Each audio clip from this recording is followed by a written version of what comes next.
ونستعينه ونستغفره ونؤمن به ونتوكل عليه ونعوذ بالله من شرور أنفسنا ومن سيئات أعمالنا من يهده الله فلا مضل له ومن يضلله فلا هادي له ونشهد أن لا إله إلا الله وحده لا شريك له ونشهد أن سيدنا محمدا عبده ورسوله صلى الله تعالى عليه وعلى آله وصحبه وبارك وسلم تسليما كثيرا كثيرا أما بعد بے محترم بزرگوں اور عزیز بھائیوں،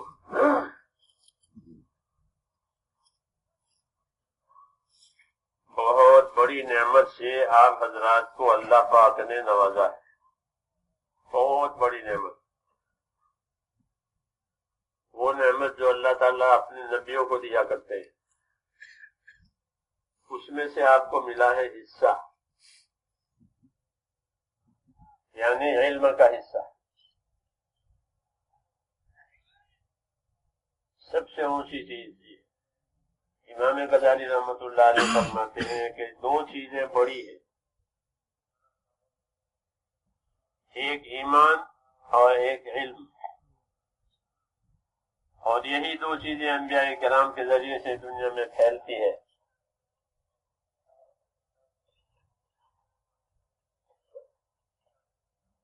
ایمان اور علم،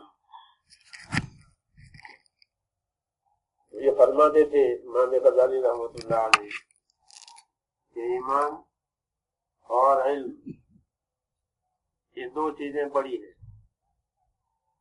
اور انبیاء کرام علیہ الصلوۃ والسلام کے ہاتھوں سے، ان کی محنت سے، ان کی تعلیم سے یہی دو چیزیں پھر وہ پھیلاتے۔ ایک ایمان کی دولت، اللہ کا تعارف کراتے ہیں، اللہ کون ہے، اس کی کیا شان صفات ہے، یہ بتاتے ہیں۔ رسول اللہ صلی اللہ علیہ وسلم نے فرمایا کہ اللہ کے 99 نام ہیں، حدیث شریف میں ہے کہ اللہ کے 99 نام، جو اسے یاد کر لے وہ جنت میں جاوے۔ 99 ناموں میں ایک نام ذاتی ہے اللہ، باقی سب نام صفاتی ہے۔ اللہ کی صفات بتائیے ایمان والوں کو، صفات جلالی، صفات جمالی، یہ بتائیے، اور بتایا کہ اللہ کی ہر صفت لامحدود، مجھے کوئی حد ہی نہیں ہے، ہر صفت لامحدود، خزانے بھی لامحدود، اس کی عطایا بھی لامحدود ہے، اس کے سزا بھی لامحدود ہے۔ ہاں، تو اللہ کی شان، اللہ کی صفات یہ سمجھائی ہے، قدرت کے کرشمے سمجھائے ہیں، نبیوں کے حالات میں اللہ کے قدرت کی کرشمے ظاہر ہوتے ہیں کہ اللہ نے یہ کیا، اللہ نے یہ کیا، قوم نوح کے ساتھ یہ کیا، قوم ہود کے ساتھ یہ کیا، تم نے دیکھا نہیں، تم نے سنا نہیں، تم نے دیکھا نہیں اصحاب فیل کے ساتھ کیا کیا۔ قدرت کے نظارے، کیوں؟ تاکہ اللہ پر یقین آوے، اس کی عظمت آوے، اس کی بڑائی آوے۔ دوسری بات، نبیوں نے اللہ کی نعمتیں اور اللہ کے انعامات کی تفصیل بتائی کہ اللہ کے انعامات، اللہ کی نعمتیں، اور کیسے وہ بندے کے ساتھ اپنی رحمت رافت کا معاملہ کرتے ہیں۔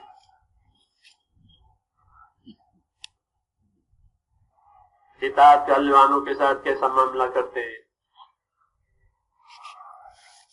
معصیت والوں کے ساتھ کیسا معاملہ ہوتا ہے۔ اطاعت نہیں ہوئی، معصیت ہوئی، معصیت کے بعد توبہ کی تو توبہ کرنے والوں کے ساتھ کیسے معاملات ہوتے ہیں۔ تو اللہ کی شان صفات بتا کر کے اللہ اللہ کا کیا تقاضا ہے، یہ نبیوں نے سمجھایا۔ اللہ کے کیا تقاضے ہیں، اللہ آپ سے کیا چاہتے ہیں۔ تو اللہ تعالی ہم سے ایمان چاہتے ہیں، ایمان لاؤ، اللہ سے اپنا تعلق صحیح کرو، یقین کا، خوف کا، امید کا، محبت کا تعلق۔ ایمان والا کہ اس کو اللہ پر یقین بھی ہے، اسے اللہ کا خوف بھی ہے، اسے اللہ کی رحمت کی امید بھی ہے، اور اس کو اللہ سے محبت بھی ہے۔ والذین آمنوا اشد حبا للہ، جو ایمان والے ہیں وہ اللہ سے بہت محبت کرنے والے ہیں۔ یہ سمجھایا گیا ہے۔ یہ اللہ تعالیٰ سے لینے کے راستے کہ اللہ تعالیٰ سے کیسے لوگے، اللہ کے انعامات سے کیسے فائدہ اٹھاؤ گے، یہ سمجھایا کہ اللہ کے انعامات ملتے ہیں اس کی عبادت سے، اللہ کی مدد ملتی ہے اس کی عبادت سے، اللہ کی رحمتیں آتی ہیں اس کے اطاعت سے۔ اطیعوا اللہ واطیعوا الرسول لعلکم ترحمون، اطاعت کرو گے اللہ کی، اس کے رسول کی، پھر تم پر رحم ہو جائے گا۔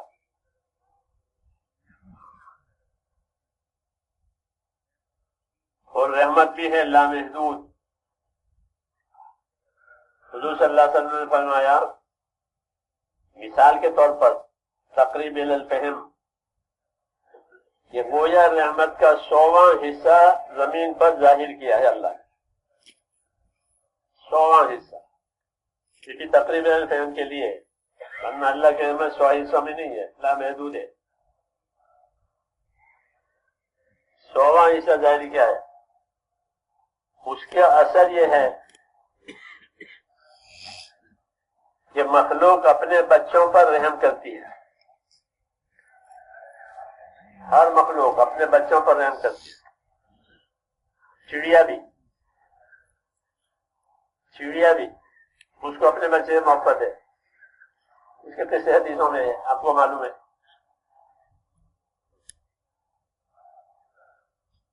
اور جانور اپنے کھر کو، اپنے پاؤں کو بچا بچا کر رکھتا ہے کہ اس کا بچہ جو ہے اس کے پاؤں کے نیچے نہ جائے۔ دیکھا ہوگا مرغی چلتی ہے تو مرغی اپنے چوزوں کو لے کر چلتی ہے، اب تو چوزے والی مرغی ہی نہیں رہی،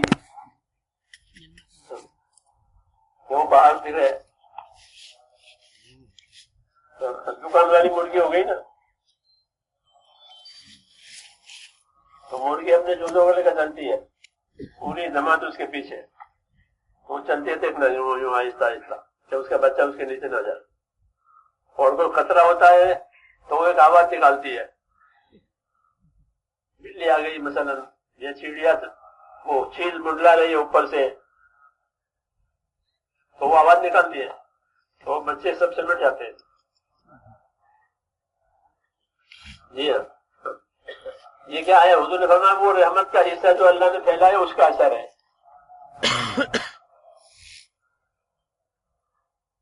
یہ اللہ کی شان بتائیے کہ یہ تو ایک حصہ ہے کہ ساری مخلوق رحم کرتے اپنے بچوں پر، اور باقی 99 حصے اللہ نے آخرت میں رکھے ہیں، وہ ایمان والے بندوں کو دینے کے ہیں۔ یہ ایک اور وہ 99 پورا 100% رحمت کے ایمان والوں کے ساتھ ہو جائے گی۔ یہ اللہ کے عطایا میں سے یہ بات سمجھائیے۔ میں نے کہا یہ نبیوں کا یہ وظیفہ ہے، ذمہ داری ان کی کہ وہ بندوں میں اللہ تعالیٰ کا تعلق پیدا ہو جائے، اس کے لیے اللہ کی جمالی صفتیں، اللہ کی جلالی صفتیں یہ بتاتے ہیں۔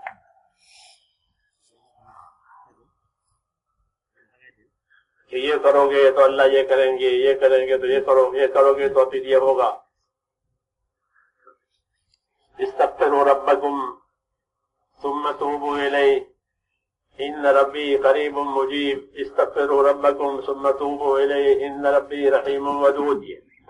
کہ توبہ کرو، اپنے قصوروں کی معافی مانگ لو، کہ کیوں کہ میرا رب تو بہت مہربان ہے، رافت کہ بہت مہربان ہے، بہت رحم کرنے والا ہے، توبہ کرو، معافی مانگو، میرا اللہ بہت محبت کرنے والا ہے، کہ اللہ تم سے محبت کریں گے، مہربانی بھی کریں گے اور کہ محبت بھی کریں گے۔ صفاتیں سمجھائیے کہ اللہ کے صفات، اللہ کے معاملات، اس کے سمجھنے سے اللہ کا تعلق پیدا ہوتا ہے، اللہ کے جلالی تعلق پیدا ہونے سے اللہ کی خشیت پیدا ہوتی ہے، خوف پیدا ہوتا ہے، اور اللہ کے خوف اور خشیت جب دلوں میں آئے گی تو آدمی اللہ کی حد پر باقی رہے گا، پھر حد سے تجاوز نہیں کرے گا۔ جی ہاں، خشیت بھی ضروری ہے۔ ہاں، انما یخشی اللہ من عبادہ العلماء، کہ اللہ سے ڈرتے ہیں، اللہ کی خشیت اپنے اندر رکھتے ہیں کون؟ کے علماء،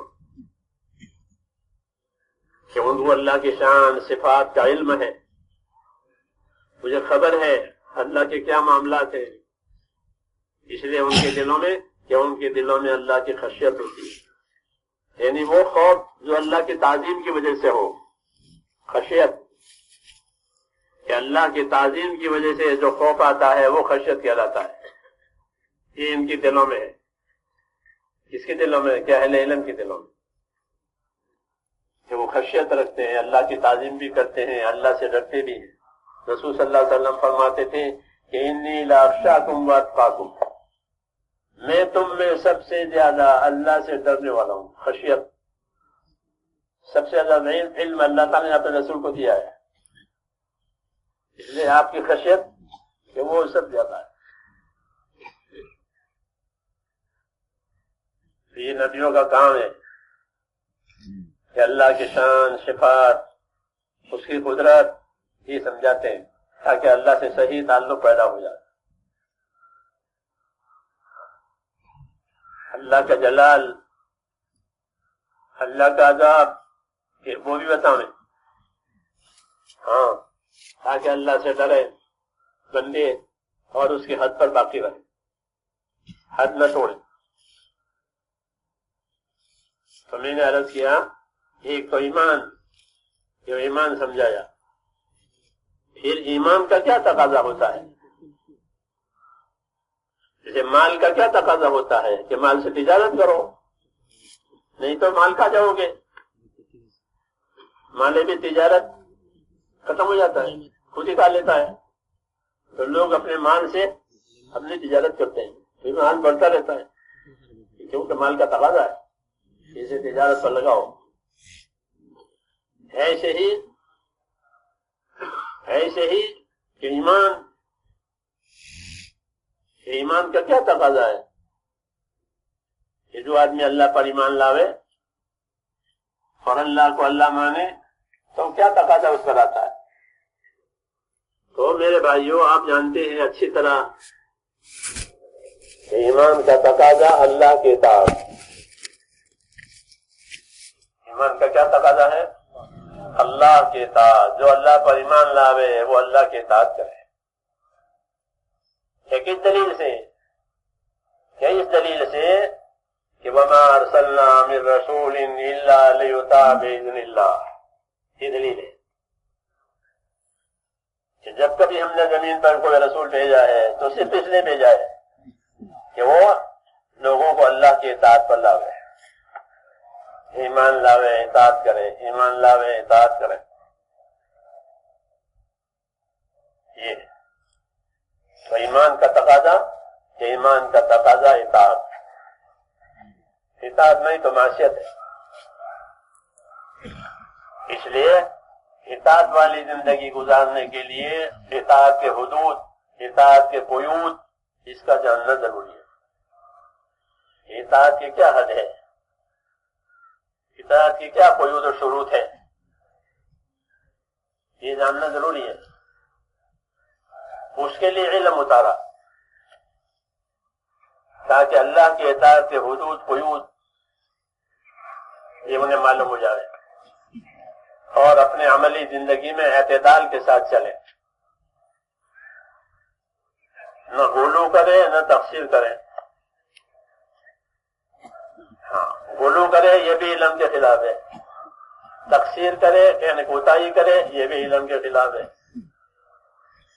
درمیانی چال حدود قیود کے ساتھ.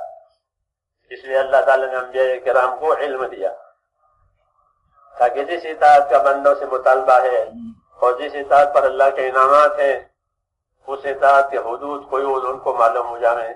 اس لیے کتابیں اتاری، صحیفے اتارے، الہامات کیے علم کے نبیوں پر، تاکہ امت اس کی روشنی میں اپنی زندگیاں گزارے. یہ علم دیا نبیوں کو. ہمارے نبی صلی اللہ علیہ وسلم کی خصوصیت یہ ہے کہ آپ کو ہر چیز علی وجہ الکمال دی گئی. دین آپ کا علی وجہ الکمال دیا گیا. الیوم اکملت لکم دینکم کی بشارت آئی کہ ہمارا دین کہ علی وجہ الکمال ہر چیز میں. تو جو علم آپ صلی اللہ علیہ وسلم کو دیا گیا وہ علی وجہ الکمال دیا گیا.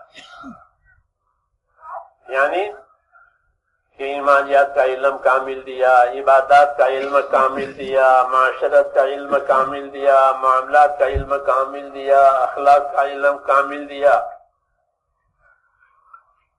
حقوق کا علم کامل دیا. اب ہمیں کسی کی ضرورت نہیں ہے. پھر جو علم دیا یہ غیر منسوخ ہے. کیسا ہے؟ غیر منسوخ. اس میں کوئی نسخ نہیں آئے گا. اس کے اصول، اس کے ضوابط جو ہیں وہ غیر منسوخ ہے. اس میں کوئی تبدیلی نہیں. اس میں اعتدال ہے. وَتَمَّتْ كَلِمَةُ رَبِّكَ صِدْقًا وَعَدْلًا لَا مُبَدِّلَ لِكَلِمَاتِهِ. کہ اللہ کے کلمات پورے ہو چکے، باعتبار عدل کی بھی باعتبار صدق کی بھی.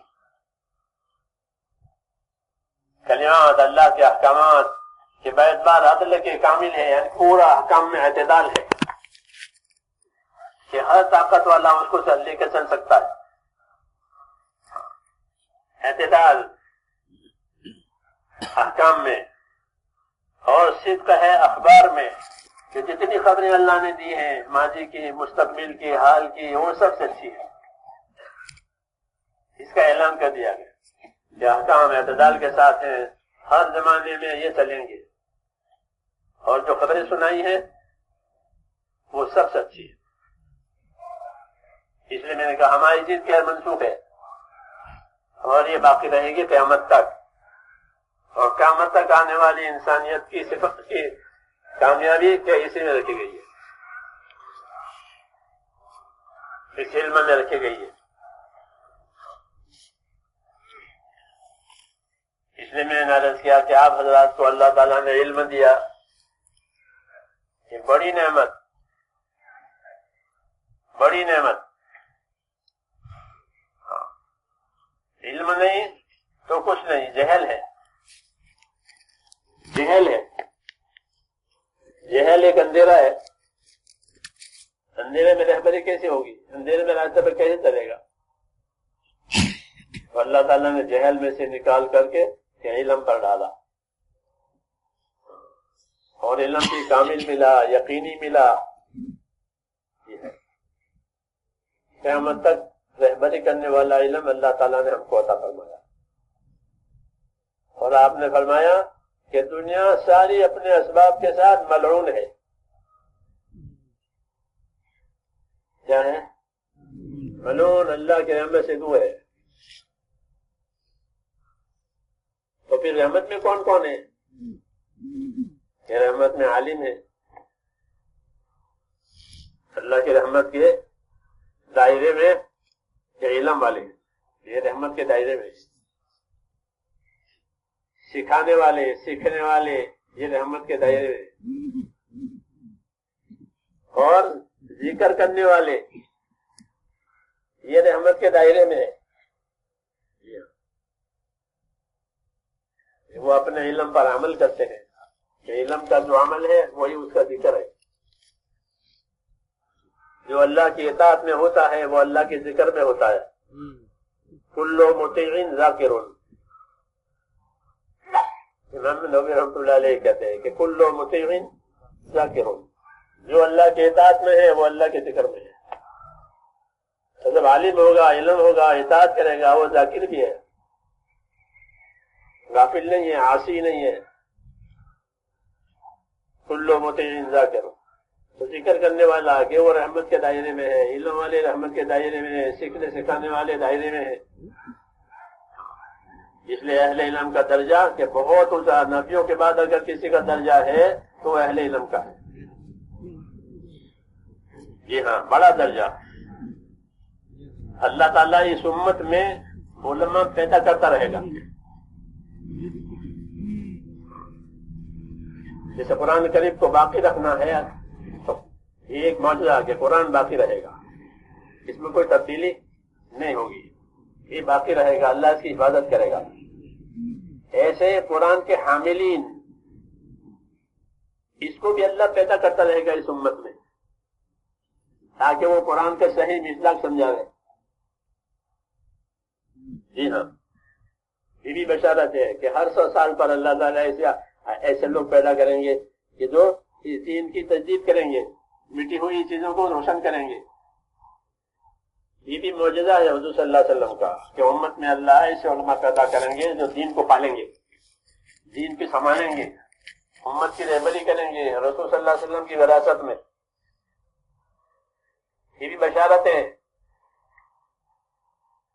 تو یہ بڑی نعمت ہے، علم کی نعمت. علم کی زیادتی مطلوب ہے، علم کی زیادتی مطلوب ہے، علم کی طلب مطلوب ہے کہ علم حاصل کرو. کہ کہاں سے؟ کہ محض سے لے کر لحد تک،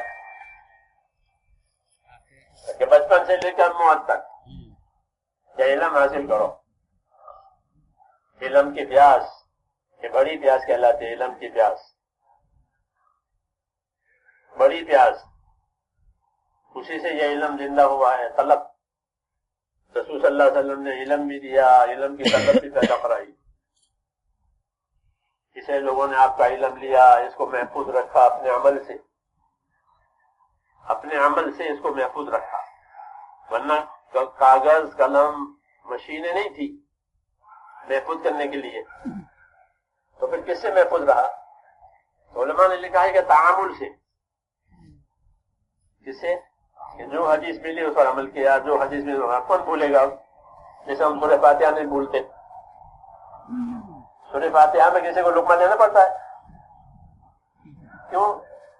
ہر رکعت میں پڑھتا ہے اور ہر نمازی پڑھتا ہے، اس کا تعامل ہے. تو علم کا تعامل رہا امت میں، اس لیے علم چلتا رہا. اس کو زندہ کرنے کی تدبیریں کی گئی، پہنچانے کی تدبیریں کی گئی، کیونکہ یہ بڑی چیز ہے. کہ علم انسانی زندگی کی کامیاب ہونے کے لیے ایسا ضروری ہے جیسا کہ زمین کی آبادی کے لیے پانی ضروری ہے. اگر زمین پہ پانی نہ برسے تو پھر کچھ نہیں ہے، زمین والے مر جائیں گے. ایسے ہی انسانی زندگی کی کامیابی کے لیے علم نہیں ہے تو یہ سب جہالت کی نظر ہو جائیں گے.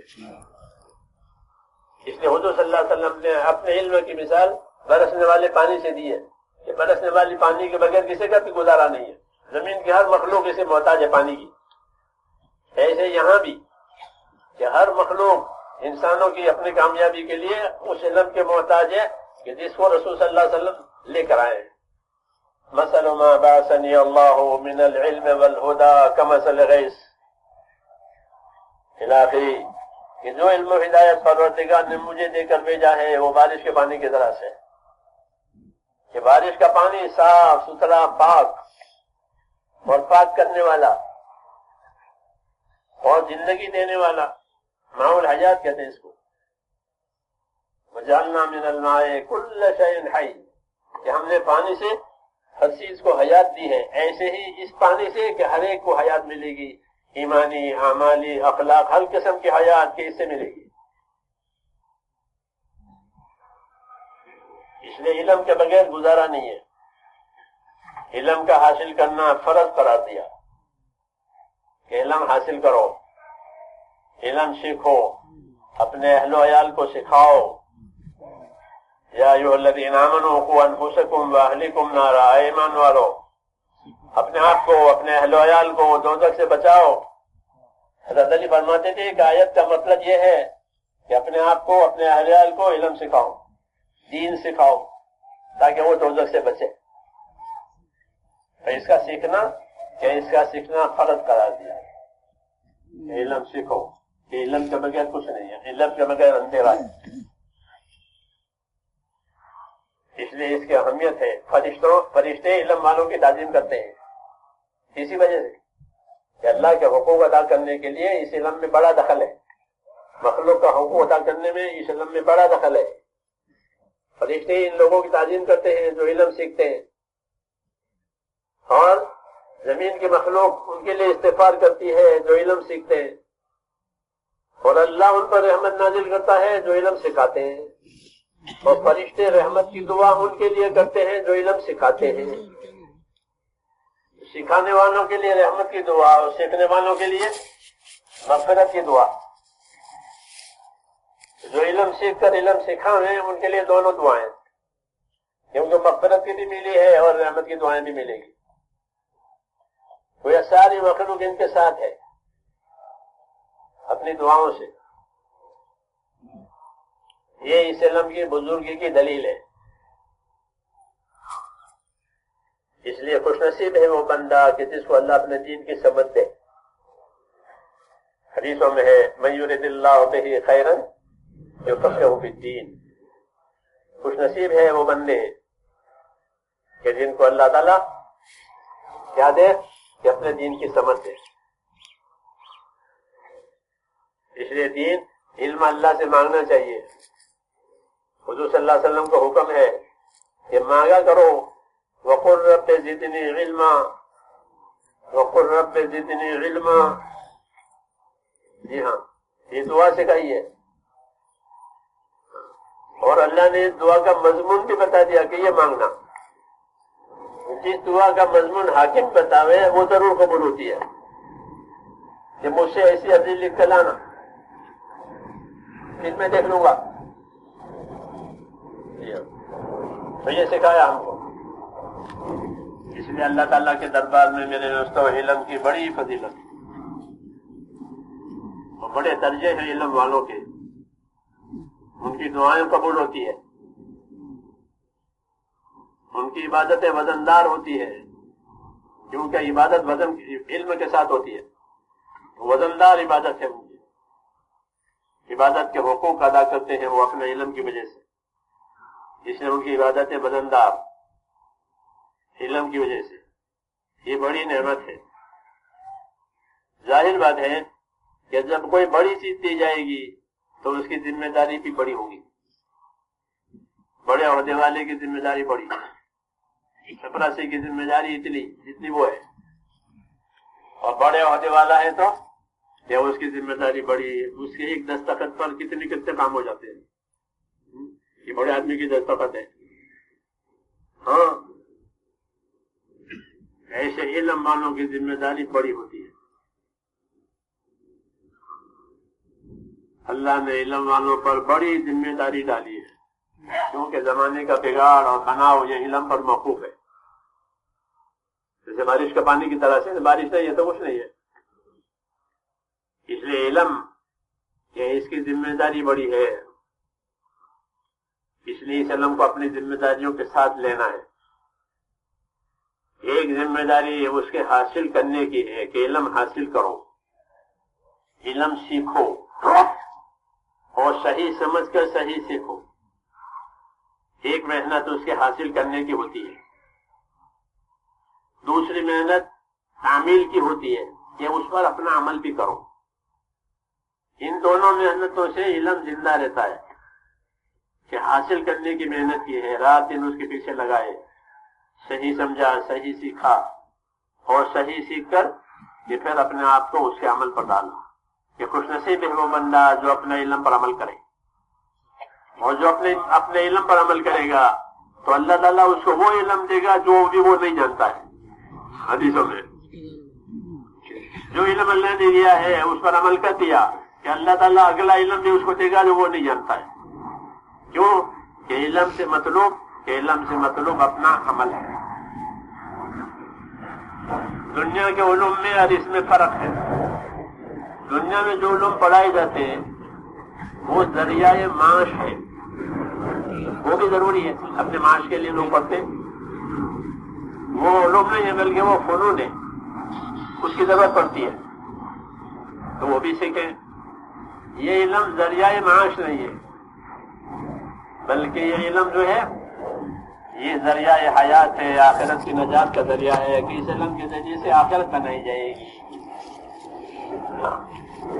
آخرت کے بنانے کے لیے یہ ہے یہ علم، اس لیے اس کا درجہ بڑا ہے اور یہ سب کے لیے ہے کیونکہ سب کو مننا ہے.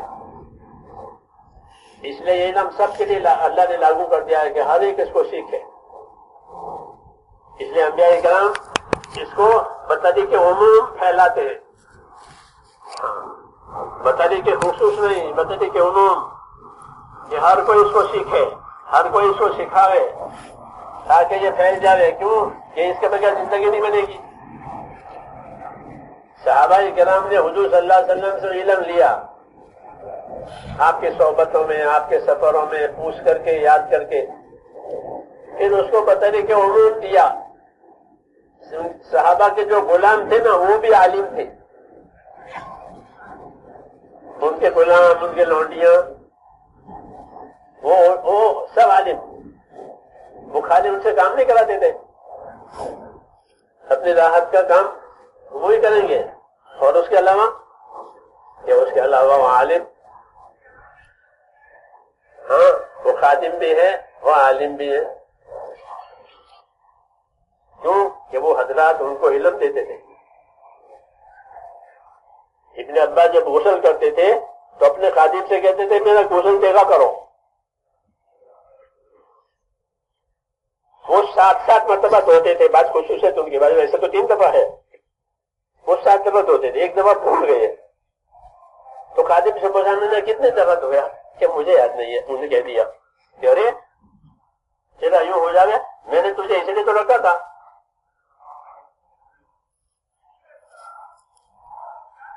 کہ ہمارا غسل دیکھو، صحبت سے لینے والا علم. تو اپنے خادموں کو، امام ابو حنیفہ رحمۃ اللہ علیہ کو حج کے موسم میں ایک بال کاٹنے والے نے 7 مسئلے بتائے.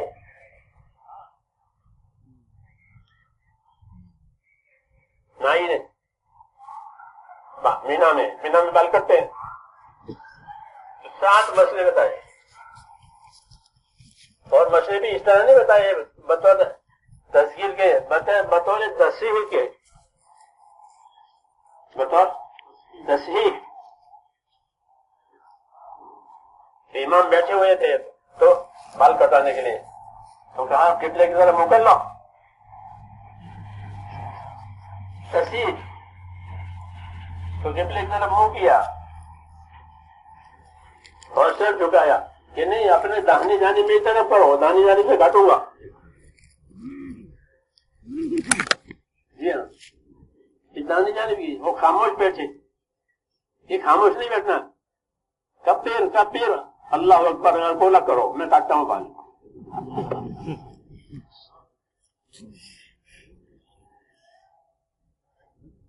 ہمارے لیے تو ایک اچھی بات ہو گئی. تو امام حیران تھے کہ اتنا مسائل کا استحضار ہے اس آدمی کو بال کاٹنے میں. تو فرمایا کہ میں نہیں لگا حاضر العلم،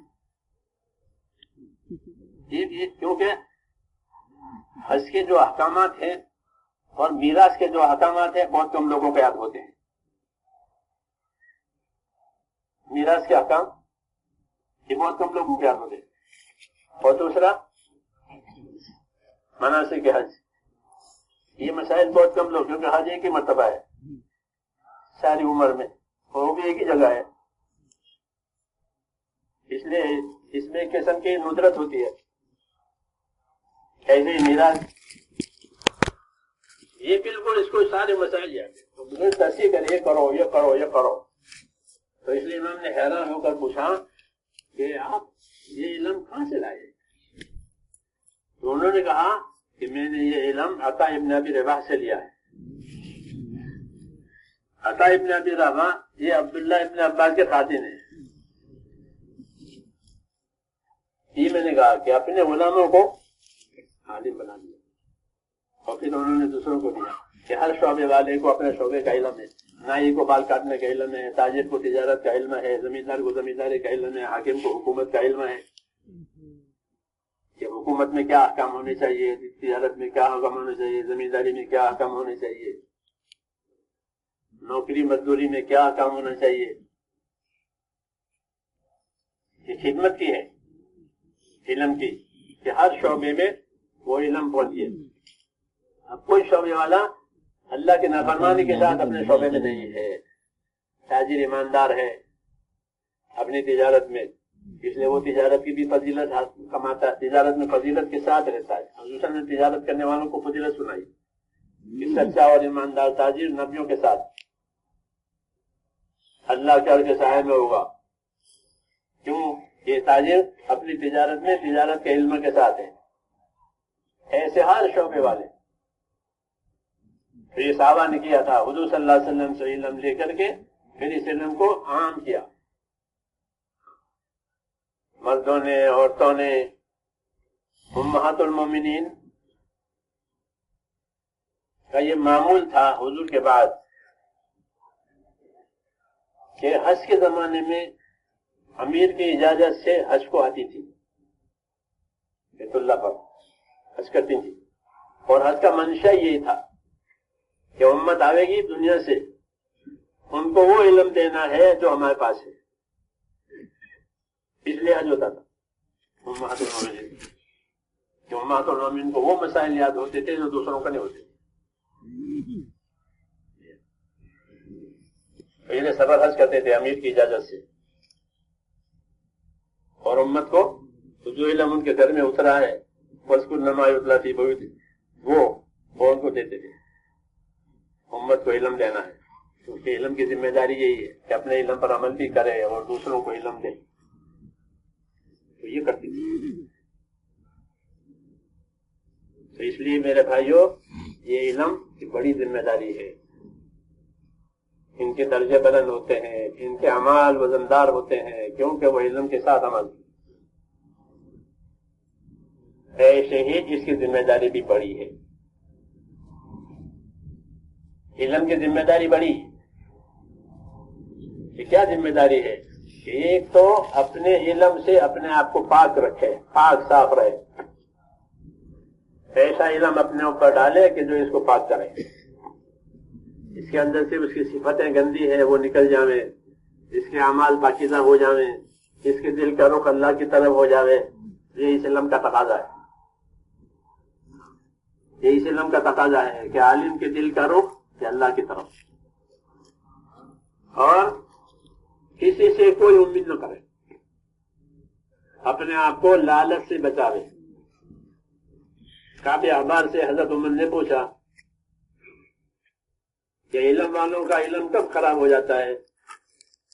تو کعب احبار نے کہا جب ان میں لالچ پیدا ہو جائے. ان میں لالچ پیدا ہو گئی. تو یہ علم اس کے لیے نہیں ہے. یہ علم خالص اللہ کی رضا کے لیے ہے کہ اپنے علم سے اللہ کو راضی کرے.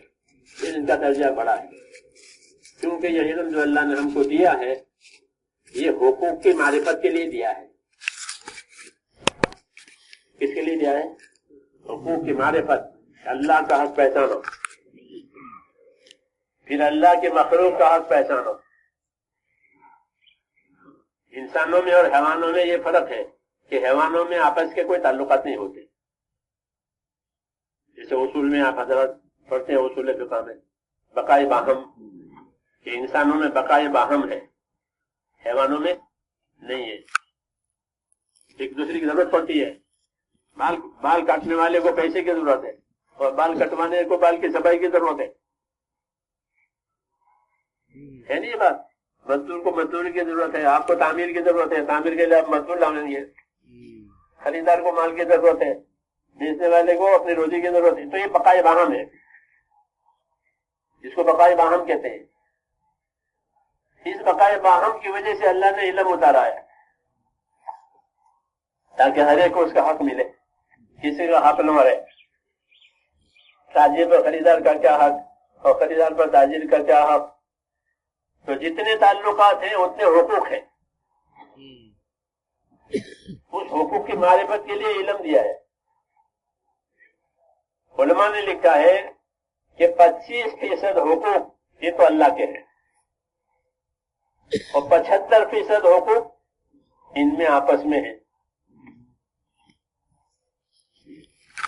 ہمارے درس میں کتاب پڑھائی جاتی ہے ہدایہ، ان کی 4 جلدیں ہیں۔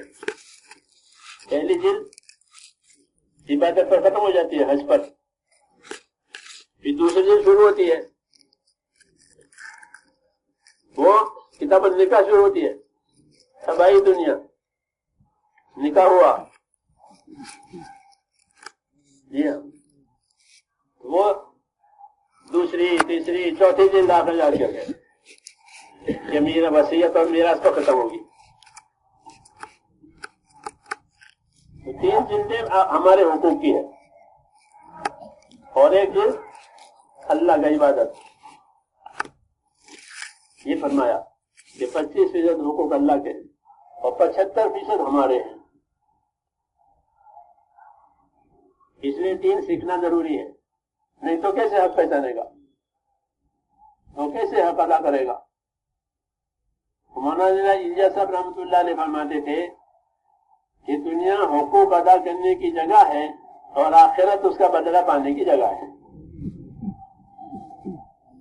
یہ ترتیب ہے اللہ تعالیٰ کی کہ دنیا حقوق ادا کرنے کی جگہ ہے، حق ادا کر کے رہو یہاں اور اللہ سے اس کا بدلہ پاؤ گے، اور جو حقوق طلب کرے گا تو اس کے وہ گرفتار ہوگا، اللہ کی پکڑ میں آئے گا، حق ادا نہیں ہوا۔ اس لیے اللہ تعالیٰ نے علم نازل کیا ہے اور انسانوں میں سے رسول بنایا تاکہ ان کو پوری بات سمجھاوے، پوری بات اپنے عمل سے سمجھاوے۔ تو ہمارا علم جو ہے میرے دوستوں، یہ حقوق کی معرفت کے لیے ہے، اللہ کا حق، پھر اللہ کی مخلوق کا حق، درجہ بدرجہ۔ اس لیے اس علم کی طلب بھی چاہیے، اس علم کے حاصل کرنے کی محنت بھی چاہیے، اور یہ علم دوسروں کو دینا ہے، یہ اس کا حق ہے کہ دوسروں کو دو۔ یہ مشترک سرمایہ ہے بارش کے پانی کی طرح سے، بارش کا پانی سب کے لیے، سب کی حیات بارش کے پانی پر، اس طرح سب کی نجات اس علم میں رکھی ہے۔ اس لیے یہ علم مشترک ہے، سب کے لیے آیا ہے۔ جن کے پاس علم آئے اس کے پاس ایک امانت پہنچ گئی، وہ اس امانت کا حق ادا کرے تاکہ یہ امانت اس کے اہل تک پہنچ جائے۔ ان اللہ یامرکم ان تؤدوا الامانات الی اہلھا، یہ اللہ کا حکم ہے کہ اللہ تمہیں حکم دیتا ہے کہ امانتیں اس کے اہل کو پہنچا دو۔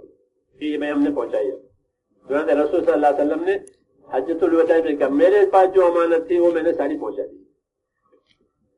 یہی طریقہ ہے، یہ امانت لوگوں تک پہنچ جائے۔ لوگوں تک پہنچانے کا کیا طریقہ ہے؟ تو اللہ کے نبیوں کا طریقہ لوگوں کو دین دینے کے لیے بشارتوں کا طریقہ ہے۔ کس کا؟ بشارتیں سناتے، فضائل سناتے، وعدہ وعید سناتے، فضیلتیں سنا کر، وعدہ وعید سنا کر لوگوں کو اس پر تیار کرتے ہیں۔ زبردستی نہیں ہوتی، ترغیب ہوتی ہے تاکہ لوگوں میں اس کی رغبت پیدا ہو، اور رغبت پیدا کرنے کا ایک طریقہ تو یہ علم ہے۔ فضائل کا علم اللہ تعالیٰ مستقل نبیوں پر اتارتے ہیں۔ کسی عمل کی فضیلت عقل اور قیاس سے نہیں معلوم ہوتی، علم فضائل قیاسی نہیں ہے بلکہ القائی ہے۔ اللہ نے دیا ہے کہ اس کی یہ فضیلت ہے، اس کی یہ فضیلت ہے، اس کی یہ فضیلت ہے، قیاسی نہیں ہے۔ اس لیے اللہ تعالیٰ پر اس کا، اللہ کی طرف سے نبیوں پر اس کا الہام اور القاء ہوتا ہے، تو وہ فضیلتیں بتاتے ہیں کہ آپ کو یہ ملے گا، آپ کو یہ ملے گا، آپ کو یہ ملے گا، تو لوگوں میں طلب پیدا ہوتی ہے۔ دوسرے طلب پیدا کرنے کا طریقہ نبیوں کے پاس ان کے اچھے اخلاق ہوتے ہیں۔ کیا ہوتے ہیں؟ نبیوں کے اونچے اخلاق، یہ لوگوں کو مائل کرتے ہیں، لوگوں کے دلوں میں ان کی محبت آتی ہے ان کے اخلاق کی وجہ سے کہ وہ جہالت سے پیش آتا ہے، نبی اخلاق سے پیش آتا ہے تو ان کی جہالت ختم ہو جاتی ہے، اس کو ندامت ہوتی ہے کہ میں نے یہ کیا، نبی نے یہ کیا۔ تو یہ دو چیزیں دیتے ہیں اللہ تعالیٰ لوگوں میں طلب پیدا کرنے کے لیے، اور وہ دونوں نبی استعمال کرتے ہیں اپنی دعوت میں، اپنی محنت میں، فضائل بھی سناتے ہیں اور اپنی دعوت میں وہ اخلاق سے پیش آتے ہیں۔ یہی علم کی بھی یہی ذمہ داری ہے کہ ہم لوگوں میں دین کی طلب پیدا کرانے کے لیے ان کو اس علم کا فائدہ، اس کی فضیلتیں، اس کی برکتیں سنائیں تو لوگ مائل ہو جائیں گے۔ کتنے گھرانے اس تبلیغ کی محنت کے اجڑ ہوئے، اب ان کے گھر میں حافظ پیدا ہو رہے ہیں، حافظ جب بچوں کو حافظ بنایا، کیوں کہ قرآن کے حفظ کی فضیلت سنی۔ ان کا ماحول وہ نہیں تھا، اس کا ماحول تو بہت اونچا تھا، لیکن اپنے بچوں کو حفظ کرایا، اپنے بچوں کو عالم بنایا، اپنے بچوں کو مفتی بنایا، تو کون سی طاقت سے؟ یہی طاقت سے یہ فضیلتیں معلوم ہوئی، اس کی برکتیں معلوم ہوئی، حق معلوم ہو کہ بچوں کا یہ حق ہے۔ جی ہاں، دور دور کے ملکوں میں میں نے ایکسٹینشن کیا بہت سال ہوئے، تو میرے ساتھ میرے بات کا ترجمہ کر رہے تھے، میں نے پوچھا آپ کیا کرتے ہو؟ کہ میں بخاری شریف پڑھاتا ہوں ایکسٹینشن میں۔ بخاری شریف کہاں پڑھی؟ آپ نے پڑھا کہاں؟ کہ بنگلور میں۔ تو ویسٹ انڈیز سے بنگلور آ کر عالم بن کر کے اب علم کی خدمت کر رہے ہیں۔ یہ اللہ مردوں میں سے زندہ پیدا کرے۔ جی ہاں، بخاری شریف پڑھا۔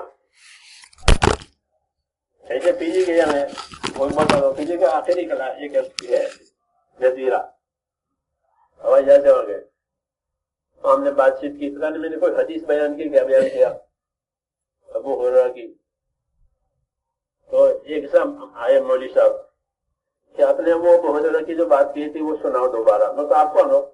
کہ آپ کے دیش کے یہاں کے کہ بنگلہ دیشی ہوں اور یہاں حدیث کا سبق پڑھتا ہوں۔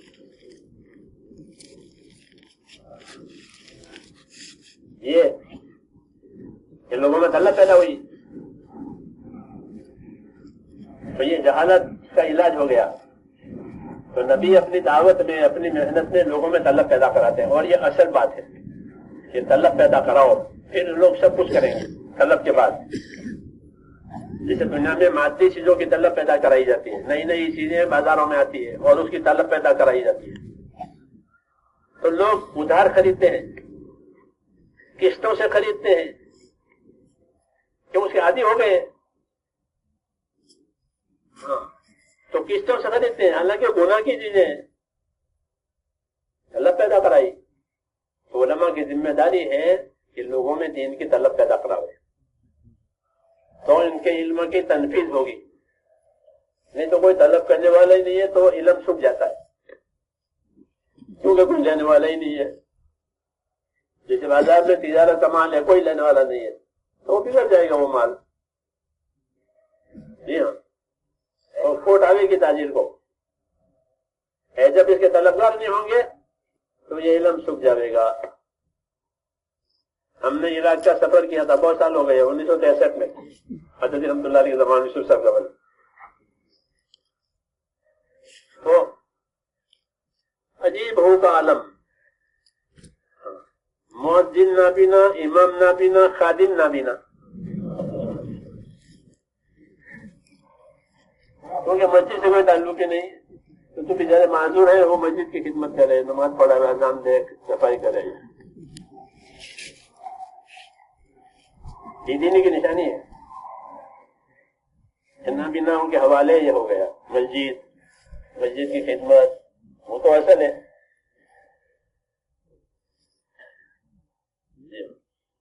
ہم تو سنتے تھے عراق کہ عراق کا علوم کا مرکز پڑھتے ہیں، کوفیوں کا یہ مذہب ہے اور مصریوں کا یہ مذہب ہے، صرف نحو میں، فقہ میں امام صاحب خود عراق سے ہیں. جی ہاں، بہت بڑا علم کا مرکز رہا عراق. ابن مسعود کے بہت شاگرد عراق میں تھے. یہ ہم نے سب پڑھا، کچھ نہیں، کیوں کہ لوگوں میں اسی طلب ختم ہو گئی ہے، لوگوں اٹھ گیا.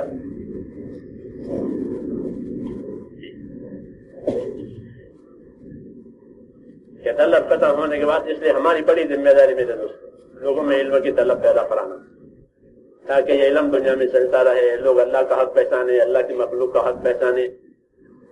اور یہ علم اپنی محنت سے یعنی فضیلتوں سے اور اپنے اخلاق سے لینا ہوگا. یہ کیا ہے ہمارے بزرگوں نے. لوگوں سے کیا لینا ہے کہ کچھ نہیں، کچھ نہیں لینا، آپ کو دینا ہی دینا ہے. پھر ان کو علم کی برکتیں ملتی ہیں، علم کی برکتیں ملتی ہے، ایمان کی برکتیں ملتی ہے. لوگ ابن عباس کے بارے میں فرما دیتے کہ عباس کا خاندان اللہ کا جتنا شکر کرے کم ہے. یہ کیوں کہ ابن عباس بیٹھ جاتے ہیں اپنے گھر میں اور لوگ آتے ہیں حضور کے وفات کے بعد.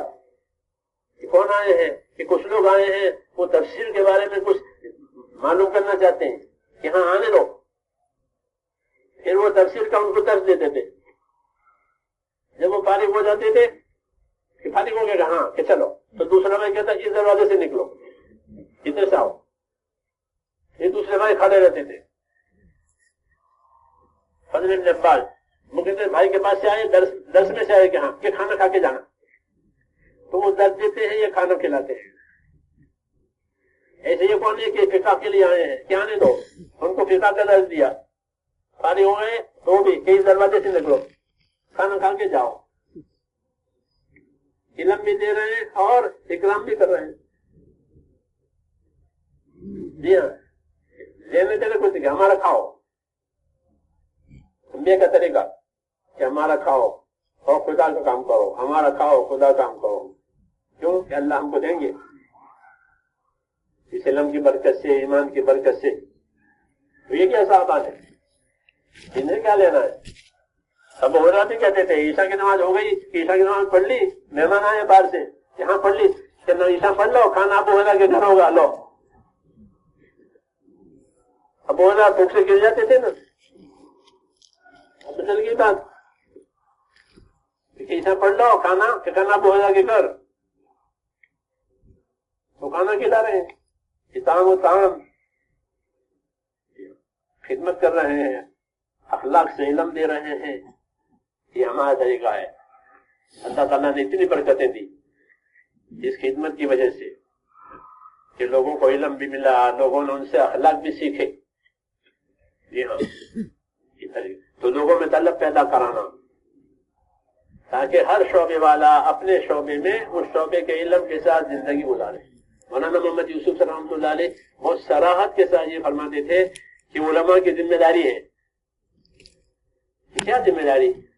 فرمایا علماء کی ذمہ داری یہ ہے کہ وہ علماء تیار کریں. کیا کریں؟ لوگوں کو علم دے کر علماء تیار کریں. جیسے حکومتیں ڈاکٹر تیار کرتی ہیں، وکیل تیار کرتی ہیں، ملکی مسائل کے لیے، صحت کے لیے باہر بھیجتے ہیں، پھر وہ ڈاکٹر وہاں سے ریٹرن ہو کر آتے ہیں تاکہ ملک کی خدمت کرے. ایسے ہی کہ علماء کے ذمے ہے کہ وہ علماء تیار کریں تاکہ اللہ کا یہ علم جاری رہے، کسی کے مرنے سے خلا نہ پیدا ہو. تو علماء کے ذمے ہے کیا کرے کہ علماء تیار کریں، لوگوں کو علم دیں، سکھاویں.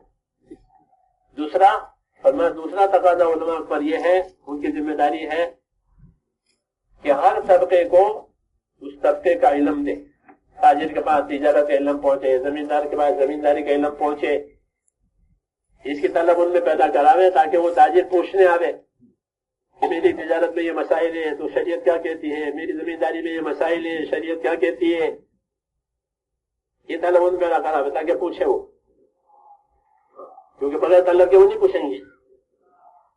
تو ان سے تعلق پیدا کریں, ان میں دین کی طلب پیدا کراویں تاکہ وہ اپنی تجارت کو صحیح کریں, اپنی ملازمت کو صحیح کریں, اپنی زراعت کو صحیح کریں, اس طرح تمام شعبے صحیح ہو جائیں, اس کی طلب پیدا کراویں. الحمدللہ اس کام کی برکت سے یہ چیز شروع ہوئی کہ لوگ اپنے شعبے کا اب علم پوچھ رہے ہیں. تجارت میں یہ مسائل آ رہے ہیں, ڈاکٹری میں یہ مسائل آ رہے ہیں, زمینداری میں یہ مسائل آ رہے ہیں, شریعت کیا کہتی ہے,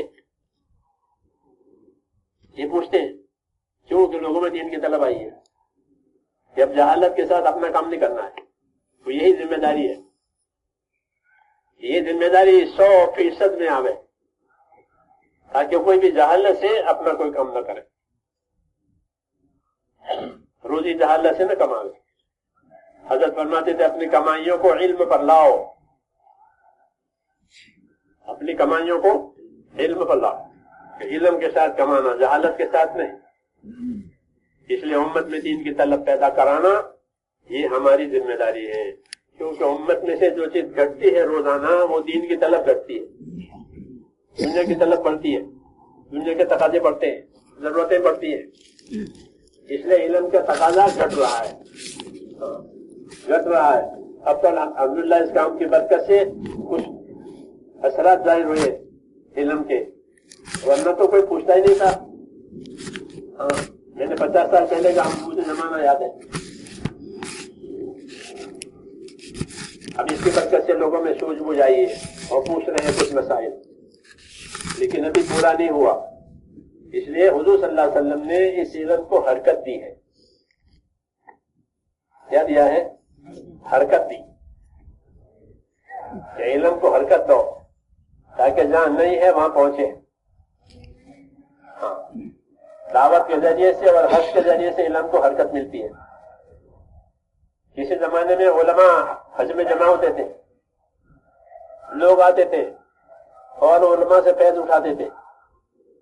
تو ایک حرکت کا طریقہ حج تھا, اور دوسرا طریقہ یہ دعوت, کہ دعوت کے ذریعے سے, محنت کے ذریعے سے علم کو حرکت دی, ایمان کو حرکت دی, عبادت کو حرکت دی, کہ اس کے ذریعے سے لوگوں میں طلب پیدا ہوئی اور اس علم سے فائدہ اٹھایا لوگوں نے.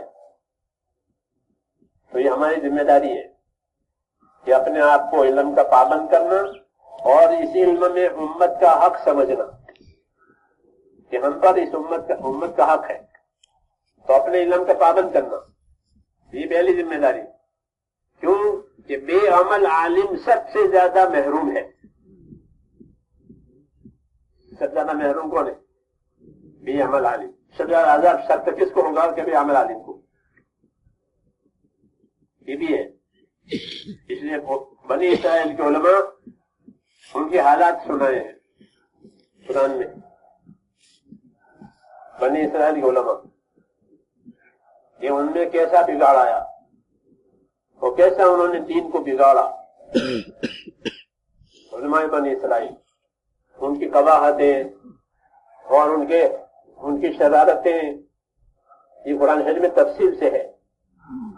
سورہ بقرہ پڑھیں گے آپ, سورہ آل عمران پڑھیں گے, سورہ مائدہ پڑھیں گے, یہ کیسی کیسی شرارتیں کرتے ہیں نبیوں کے ساتھ اور لوگوں کے ساتھ, اور اپنے علم سے کیسا ناجائز فائدہ اٹھاتے ہیں, لوگوں کا مال کھاتے ہیں. اللہ صاف صاف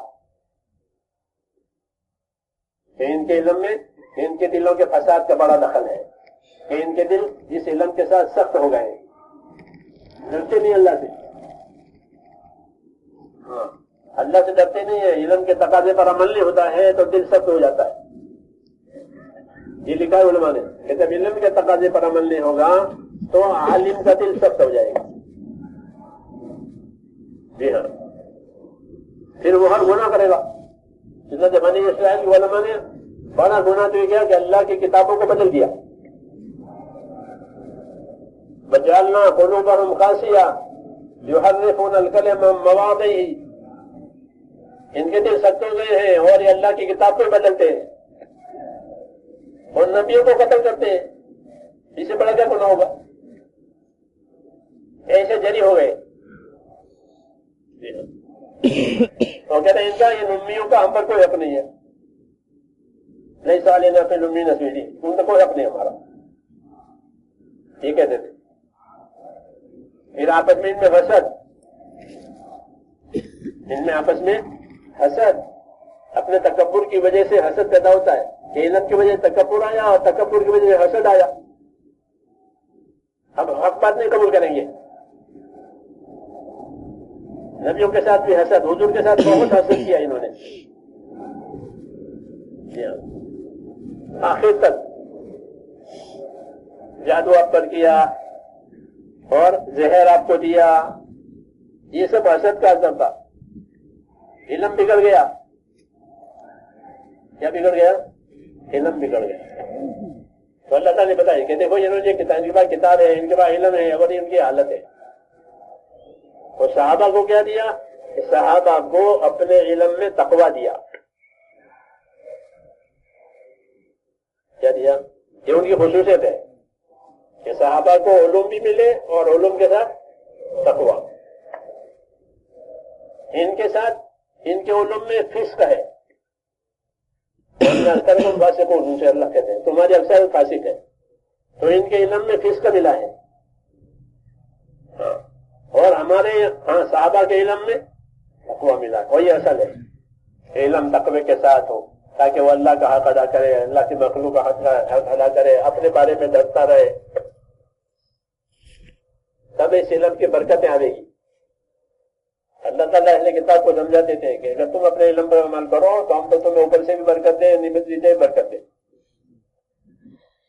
لیکن انہوں نے ایسا کیا نہیں ہے، اس لیے معلوم ہو گئے اور دور ہو گئے. ہمیں یہ ڈرایا ہے تاکہ یہ علم ہے ان برائیوں میں نہ لے جاوے جس میں وہ پھنسے تھے، بلکہ ہمارا علم تقوی کے ساتھ ہے. چنانچہ ہمارے جتنے اکابر گزرے ہیں یہ سب تقوی والے ہیں، صحابہ کے بعد بھی. حضرت شیخ کی تو چھوٹی کتاب ہے اکابر کا تقویٰ. ہمارے بڑوں کو کتنا تقویٰ تھا، وہ کتنا اللہ سے ڈرتے تھے، اپنے بارے میں، اللہ کے بندوں کے حقوق کے بارے میں تقوی کے ساتھ. مولانا محمد یحییٰ صاحب رحمۃ اللہ علیہ سہارنپور میں حدیث کا درس دیتے تھے، مدرسے کی خدمت کرتے، پیسے نہیں لیتے تھے. کھانا گھر سے آتا تھا اور مسجد میں پانی گرم کرنے کے لیے اس زمانے میں سقاوا بنا ہوا تھا، اس میں لکڑی جلا کر کے سردی کے زمانے میں پانی گرم ہوتا تھا وضو کرنے والوں کے لیے. پھر وہ آگ بجھ جاتی تھی، لیکن وہ راکھ جو ہے وہ گرم رہتی تھی، اوبل. تو اپنا کھانا وہاں سے آتے تھے، ٹھنڈا ہو جاتا تھا، وہ راکھ پر گرم کرتے تھے، گرم راکھ پر، کہ ہاں آپ گرم ہو گیا سالن. کہ میں نے راکھ اور کھانا گرم کیا ہے، یہ بھی مدرسے کا حق ہے. تو اس کے عوض میں مدرسے میں کچھ پیسے داخل کرا دیتے کہ میں نے مدرسے کے راکھ سے فائدہ اٹھایا ہے. مدرسے کے راکھ اجتماعی ہے، کسی کی بات کی نہیں ہے. یہ تقوی کی مثال ہے. ایسی بہت مثالیں دی ہے کہ ہم کو علم نے جو ڈر پیدا کرایا کہ راکھ سے بھی مدرسے کی راکھ ہے. حالانکہ آگ ایسی چیز ہے کہ وہ منع نہیں کی جاتی کہ دینی پڑتی، آگ ہے، پانی ہے، مگر یہ تقوی کی بات ہے. تنخواہ بھی نہیں لیتے تھے. یہ اصل میں صحابہ والی ترتیب ہے کہ صحابہ نے اپنے علم میں اپنے تقوی کو شامل کیا. اللہ نے ان کو تقویٰ دیا اپنے علم پر عمل کرنے کی وجہ سے. اس لیے انہوں نے اللہ کے مخلوق کا حق ادا کیا، رسول صلی اللہ علیہ وسلم کی تابعداری کا حق ادا کیا. ہاں، اپنی ذمہ داریاں پوری کی، محنت بھی کی، خدمت بھی کی، اخلاق سے لوگوں کو علم دیا، اکرام کے ساتھ علم دیا. کھلاتے تھے اور علم دیتے تھے. ذمہ ابو ہریرہ کہ کھانا کھا لو اور تمہاری تعلیم بھی میں کراؤں گا. جن مسائل کے لیے آئے ہو وہ مسائل میں سکھا دوں گا، کھانا بھی کھا لو ہمارا. اخلاق سے علم دیا، وہ یہی صحیح طریقہ ہے. تو ہماری میرے دوستوں ذمہ داری ہے کہ اللہ نے اس امت کو پھیلایا ہے، امت قیامت تک رہے گی. امت کو کوئی فنا نہیں کر سکتا. حدیثوں میں یہ امت قیامت تک رہے گی. تو اس امت کو دین کے تقاضے سمجھ میں آوے اور اپنی ذمہ داری پوری کریں، ان میں دین آوے اور یہ دین کی خدمت بھی کریں، یہ دین کی دعوت بھی دیں. اس لیے اہل علم کی ذمہ داری ہے کہ وہ اپنی اصلاح بھی کریں اپنے علم کے ساتھ، اور مخلوق کے ساتھ اور امت کے ساتھ ہمدردی کریں. اور دین النصیحہ کہ دین دوسروں کی بھلائی چاہنے کا نام ہے. سب سے بڑی بھلائی یہ ہے کہ ان کو دین دیا جائے، ان کو دین دیا جائے کہ ان کے پاس دین نہیں ہے. ان کے ماحول میں دین نہیں ہے تو ان کے ماحول میں دین آوے، ان کی زندگیوں میں دین آوے، پھر وہ اللہ کا حق ادا کرنے والے بنے، مخلوق کا حق ادا کرنے والے بنے، اپنے شعبوں میں دین کے ساتھ زندگی گزاریں۔ اس کے لیے حضور صلی اللہ علیہ وسلم نے علم کو حرکت دی ہے، مسجد میں بھی بٹھایا حاصل کرنے کے لیے، پھر ان کو حرکت بھی دی کہ اس علم کو لے کے پھیل جاؤ، چلے جاؤ۔ حضور کی خصوصیت تھی کہ آپ نے خیر کو حرکت دی ہے اور دین کو چکی کی مثال دی۔ دین کے چکے سے مشابہت رکھتا ہے، حرکت، ثبات بھی ہے حرکت بھی ہے، چکی میں دونوں باتیں، نیچے کا پارٹ ثابت رہتا ہے، اوپر کا پارٹ حرکت میں رہتا ہے، اندر کو ڈالا جاتا ہے، پھر وہ حرکت ہوتی ہے، وہ چاروں طرف وہ چیز نکلتی ہے۔ یہ سبق ہے کہ اپنے دین پر استقامت کے ساتھ رہیں، اپنے دین کے کام کو کوئی نہ چھوڑے۔ دنیا حالات کا گھر ہے، یہاں حالات آتے ہیں، اچھے حالات بھی آتے ہیں، ناگوار حالات بھی آتے ہیں، ہر حال میں اپنے دین پر قائم رہنا اور اپنے دین پر قائم رہتے ہوئے اپنے دین کو حرکت دینا، ایمان کو حرکت دینا، عبادت کو حرکت دینا، اخلاق کو حرکت دینا، علم کو حرکت دینا، یعنی اس کی محنت کرنا تاکہ یہ چیزیں امت میں پھیلے، کیونکہ اس میں امت کا حق ہے، اس علم میں امت کا حق ہے۔ جیسے مال میں غریبوں کا حق ہے، اس زکات نکالو، واجبات ادا کرو، یہ ان کا حق ہے۔ ایسے اس میں بھی حق ہے کہ لوگوں کو دین دو، اور دین دینے کے لیے ان میں طلب پیدا کراؤ۔ سب سے پہلے کہ طلب آوے، اہمیت آوے تو اس کو لینا آسان ہو جائے گا۔ بے طلبی کے ساتھ کوئی چیز دیں گے تو وہ ان کو ہضم نہیں ہوگی، قبول نہیں ہوگی، اس میں طلب ہی نہیں ہے۔ اور طلب کے ساتھ دو، پھر وہ اس کی حفاظت کریں گے، اس کا حق ادا کریں گے۔ اس لیے طلب پیدا کرانا اور طلب پیدا کر کے دین دینا، یہ اہل علم کی ذمہ داری ہے۔ اس سے انشاءاللہ تمام شعبوں میں دین پہنچے گا۔ جس سے اس کی مثالیں ظاہر ہو رہی ہے کہ ہم لوگ وہ مسائل پوچھتے ہیں جو عام طور پر نہیں پوچھے جاتے، مٹ گئے ہیں، ہمارے ساتھ عرب نکلتے ہیں جماعتوں میں تو وہ پوچھے کہ میں گاڑی چلا رہا تھا اور مجھ سے غلطی ہوئی، ایکسیڈنٹ ہوا، میرے دائیں بائیں ساتھی بیٹھے ہوئے تھے، وہ مر گئے، ایکسیڈنٹ، غلطی میری ہے، گاڑی چلانے میں غلطی میری تھی، میری غلطی سے ان کی موت ہوئی ہے، تو یہ قتل خطا ہوا۔ قتل خطا میں شریعت کا کیا حکم ہے یہ پوچھتے ہیں۔ یہ مسائل ہیں ہمارے ہاں شریعت میں، کتابوں کے آخر میں ہے، وہاں تک پڑھنا نہیں ہوتا، وہاں تک نماز روزہ پڑھ کے بند ہو جاتا ہے۔ ہاں، تو جنایات کہتے ہیں، دنیا میں فوجداری کے قانون ہوتے ہیں دیکھو، امن کے، تو وہ اس میں ہے قتل خطا کی کیا سزا ہے، قتل عمد کی کیا خطا ہے، کیا سزا ہے۔ تو وہ مسئلہ پوچھ رہے ہیں ہم سے کہ مجھے شریعت، حکومت کے جو قانون تھے وہ تو ہو گئے، ایکسیڈنٹ ہوا تو جیسے ہو جاتے ہیں، بلکہ شریعت کیا کہتی ہے تاکہ اللہ کو جواب دینا ہے۔ یہ مسائل پوچھتے ہیں، یہ کون پوچھتا ہے؟ ہاں، دین آیا تو یہ مسائل پوچھتے ہیں، تو ہم ان کو کہتے ہیں بھائی ہم تو مسائل بتاتے نہیں کیونکہ ہم جانتے نہیں ہیں۔ ہاں، ہمارے علماء کرام ہیں، مفتیان کرام ہیں، آپ لکھ کر کے دو گے تو ہم ان سے پوچھ کر کے آپ کو بتا دیں گے۔ آپ لکھ کر کے تو صورت مسئلہ لاؤ، صورت مسئلہ آتے ہیں، میں دیوبند دیکھتا ہوں، وہاں سے آ جاتا ہے یہ آپ کو مسئلہ۔ یہ ضروری ہے کہ عوام کا علم سے جوڑ، علماء سے جوڑ، تاکہ وہ رہبری ہو، آخرت سے بچے اور اللہ کے حکم پر عمل کرے۔ یہ اسی سے پیدا ہوتا ہے، ان میں طلب آ گئی، فکر آ گئی تو وہ آپ سے مسئلہ پوچھنے کے لیے آئیں گے اور اس سے آپ کا علم بڑھے گا۔ جیسے گاہک زیادہ آتا ہے تو دکان بڑی ہو جاتی ہے نا، جب خریدار زیادہ ہو گئے تو مال کی بہتات ہو جاتی ہے۔ ایسے جب پوچھنے والے، سیکھنے والے زیادہ ہو جائیں گے تو علم بھی بڑھ جائے گا، اور سیکھنے پوچھنے والے کم ہو جائیں گے تو پھر جو مدارس تھے وہ بھی بند ہو جاتے ہیں، مسجد بھی ویران ہو جاتی ہے۔ ہاں، اس لیے طلب پیدا کرانا یہ بڑا کام، اس کو دعوت کہتے ہیں، اور طلب کے بعد اس کے مطلب کی چیز دینا یہ تعلیم کہلاتی ہے۔ نبی اپنی جگہ داعی بھی ہوتا ہے، معلم بھی ہوتا ہے کہ پہلے لوگوں میں طلب پیدا کرائی، اب وہ مسائل لائیں، یہ سلون کا لوگ آپ سے پوچھنے آتے ہیں، لوگ آپ سے پوچھنے آتے ہیں تو وہی آتی ہے پوچھنے آئے ہیں لوگ تو وہی آنے لگی ان کی طلب پر. ہاں تو بتاتے تھے صلی اللہ علیہ وسلم نبیوں کا خاص کام دعوت دینا، تعلیم دینا. کیا دینا؟ دعوت سے عمومی رجحان اللہ کی طرف ہوگا، پھر وہ اللہ کی طرف محتاج ہوں گے. اللہ کو کیسے راضی کرے، کیا عمل کرے، اس کی تعلیم نبیوں کے ذمہ ہوتی ہے. دعوت دینا لوگوں کو، ان کی تعلیم. یہی علماء کے ذمہ ہے کہ لوگوں میں دعوت کے ذریعے سے عمومی طلب پیدا کرائیں. پھر جب عمومی طلب تو ان کو علم دے، عقائد کا علم، عبادات کا علم، معاملات کا علم، معاشرات کا علم، اخلاق کا علم. یہ سب علم ہمارے پاس ہے شریعت میں. اس کی طلب لگائیں گے تو آپ ان کو دیں گے، اور آپ کو حاصل بھی کرنا پڑے گا کہ بھائی میں دیکھوں گا، کتاب دے کے بتاؤں گا. ہاں ہوتا اس کے بتائیں گے، کتاب دے کے بتائیں گے تو ہمارے علم میں اضافہ ہوتا ہے، کیونکہ اس کے طلبگار آ گئے. جی ہاں، تو لوگوں میں طلب پیدا کرانے سے ہمارے علم میں اضافہ ہوگا، ہمارا ماحول دینی ایمانی بنے گا.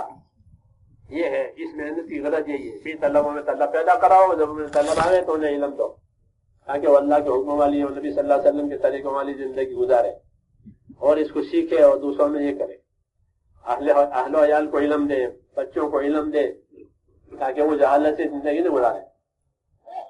اس لیے میرے بھائیوں ایک ترتیب ہے کہ اس کام کے لیے وقت فارغ کیا جائے. آپ حضرات مشغول ہیں، والمشغول لا یشغل، مثل مشہور ہے کہ مشغول کو مشغول نہیں کیا جاتا. ایک آدمی کا روزہ ہے تو آپ کھانا کھلاؤ گے اس کو کہ نہیں؟ وہ مشغول ہے، روزہ ہے تو اس کو کھانا کب کھلانا ہے؟ افطاری کے بعد. دوسرا وقت اس کے پاس ہے، اس میں وہ کھانا کھائے گا. ایسے ہی اس کام کے لیے ایک وقت آپ کا اس خدمت کے لیے ہے، آپ کو اس خدمت کے لیے دوسرا وقت دینا پڑے گا. جیسے افطاری کے لیے دعوت دینے آیا تو میرا تو روزہ ہے، تو پھر شام کا آپ نے شام کا وقت دیا تو دونوں کام ہو گئے، روزہ بھی پورا ہو گیا اور دعوت پوری ہو گئی. یہی ہمارے یہاں میں. جی ہاں، ایک وقت اس کام کے لیے فارغ کریں، سمجھے؟ ایک وقت اس کام کے لیے فارغ کریں. مولانا محمود انعام اللہ رحمۃ اللہ علیہ نے بنگلور میں یہ بات سمجھائی.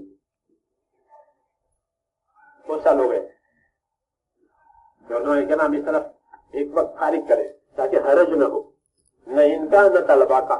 نہیں تو کام چھوڑ کے جائیں گے، طلبا کا حرج ہوگا، ان کی تعلیم ناقص ہو جائے گی اور یہ ذمہ داری لی ہے. تو اس کی یہ ترتیب ہے کہ آپ کو اپنی ترتیب سے اس عالی کام کے لیے بھی ایک وقت فارغ کرنا ہے. مولانا یوسف صاحب فرماتے تھے کہ نبی کے ذمہ 3 چیزیں ہوتی ہیں: عمل سکھاوے، عمل کی نیت سکھاوے، عمل کی ترتیب سکھاوے، تاکہ وہاں ہر طرح وہ عمل درست ہو جائے. کہ عمل کی سکھایا، عمل کی نیت بھی سکھائی، عمل کی ترتیب بھی سکھائی. جیسے نماز کی نیت، نماز کا عمل، نماز کی ترتیب. سلو کما رأیتمونی اصلی، ترتیب نہیں ہوگی تو بات بگڑ جائے گی. جی ہاں، اس لیے ترتیب بنانی ہے اس کی. ایک وقت فارغ کر کے اس کام کو دیا اور جس کام کو چھوڑا ہے اس کا کوئی بدل بنایا. جیسے حج کو جاتے ہیں تو اس کے لیے وقت فارغ کرنا پڑتا ہے، تو اس کی جگہ کچھ بناتے ہیں ترتیب. ایسے ہی اس کام کے لیے ایک وقت فارغ کر کے اس کام کو دیں تو پھر اس کام سے ممارست اور مناسبت ہوگی، اس کی راہیں کھلے گی. بالفعل مشغول ہونے سے ایک تو کسی چیز کو اچھا سمجھنا وہ ایک درجہ ہے کہ بہت اچھا کام ہے، یہ ٹھیک ہے، یہ تائید کہلاتی ہے. ایک چیز بالفعل اس کو کرنی پڑتی ہے، یہ تائید بھی کی اور اس کی تنفیذ بھی کی. تو اصل فائدہ تو تنفیذ کا ہے. تائید بھی ہے، علماء تائید کریں گے، یہ بھی بہت بڑی بات ہے کہ عالموں نے اس کی تائید کر دی. اب لوگوں کو کوئی شبہ نہیں اس کے حق ہونے میں، کیوں؟ علماء نے تائید کی ہے. تو علماء سے تائید بھی مفید ہوتے. اور اس سے اگلا درجہ کہ وہ بالفعل اس میں لگے. تو بالفعل بھی لگنا ہے، آپ کو تائید بھی کرنی ہے، آپ کو سرپرستی بھی کرنی ہے تو مختلف پہلو سے آپ اس کی فضیلت حاصل کر سکتے ہیں. اس لیے ہماری درخواست ہوتی ہے ان حضرات سے کہ وہ ایک وقت فارغ کریں. اگر پڑھ چکے ہیں تو ایک ایک سال لگائیں. کسی شعبے میں منسلک ہیں تو اپنے 4 مہینوں کی ترتیب نکالیں. چھٹیوں کا وقت چلے کا ہوتا ہے، اس میں چلہ لگ سکتا ہے. غلط کہ اس کے لیے ترتیب بنانے، اور یہ ترتیب بنانا آپ کے ذمہ ہے، کیونکہ جو ترتیب آپ بناؤ گے آپ اس کو نبھاؤ گے،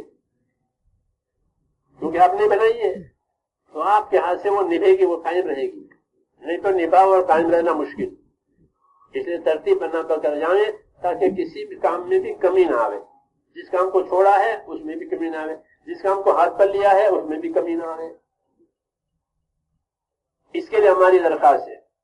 ایک درخواست ہماری سال کی ہوتی ہے کہ سال سال اس کام میں لگاویں، پوری دنیا اور پورے ملک کا سفر کریں، مختلف ملکوں کا، مختلف جہاد کا سفر کریں، اور ہر موسم سے گزر جائیں. سال لگائے گا تو ہر موسم سے گزرے گا، ہر علاقے سے گزرے گا. تو اس سے آتی ہے تقویت، اور امت میں سے گزریں گے. امت کیسی حالت ہے، امت کی کیا حالت ہے؟ بہت مسئلے ہیں، بہت فائدے ہیں، وہ تو کرنے ساتھ رہیں گے. پہلا تقاضا سال لگا ہے. آپ فرمائے اس کے لیے.